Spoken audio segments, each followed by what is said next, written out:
کبھی کبھی قرآن کی ایک آیت بھی ہماری پوری زندگی بدل دیتی ہے۔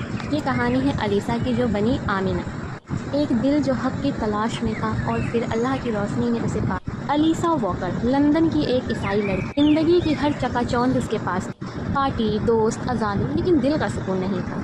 وہ مسکراتی تو تھی لیکن اندر سے خالی تھی۔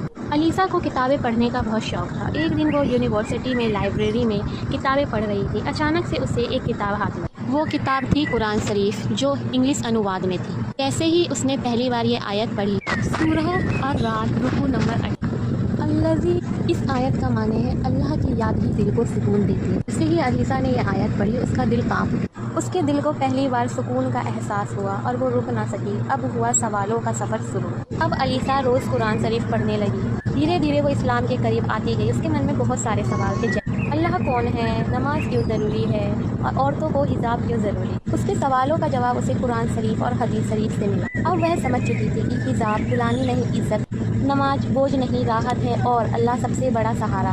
جب اس نے اپنے ماں باپ کو بتایا کہ وہ اسلام قبول کرنا چاہتی ہے اور مسلمان بننا چاہتی ہے تو مانو جیسے اس کے گھر میں طوفان ہی آ گیا ہو۔ علیسا کے گھر والوں نے کہا اگر تم نے اسلام اپنایا تو تمہیں ہمارے گھر سے نکلنا پڑے گا، پر علیسا پیچھے ہٹنے والوں میں سے نہیں تھی۔ اس نے جواب دیا، میں حق کو جان چکی ہوں، اب میں کبھی بھی پیچھے نہیں ہٹوں گی۔ اور علیسا مسجد گئی اور وہاں کلمہ شہادت پڑھ کر مسلمان ہو گئی۔ اب وہ علیسا نہیں آمینہ بن چکی۔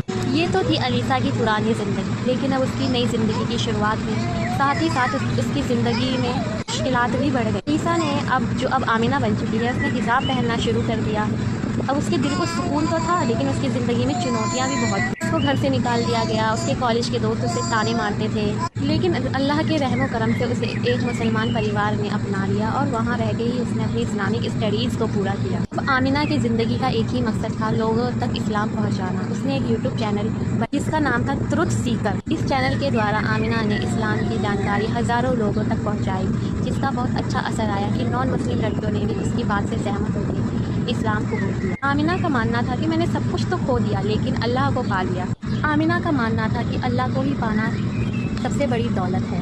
کئی سالوں بعد آمینہ کی ماں بیمار پڑ گئی اور وہ اپنے گھر لوٹی، اپنی ماں کی خوب سیوا کری، نمازیں پڑھی، دعائیں کری، جس سے اس کی ماں کو اللہ تعالیٰ نے شفا عطا کی۔ ماں کی محبت نے آمینہ کی سادگی دیکھ کر اس کو سوچنے پہ مجبور کیا اور ماں کا دل بدل گیا۔ ایک دن ماں نے آمینہ سے بولا، کیا تم مجھے وہ کتاب دے سکتی ہو جو تم روز پڑھتی؟ آمینہ نے اپنی ماں کو قرآن شریف دیا، اس کی ماں بھی قرآن شریف پڑھنے لگی اور اس کو وشواس ہو گیا کہ اسلام ہی سچا دھرم ہے، یہی ایک سکون کا راستہ ہے، اور پھر اس کی ماں نے بھی اسلام قبول کر لیا۔ آمینہ اب دنیا کے لیے ایک مثال بن چکی۔ آمینہ اب ایک انٹرنیشنل داعیہ بن چکی۔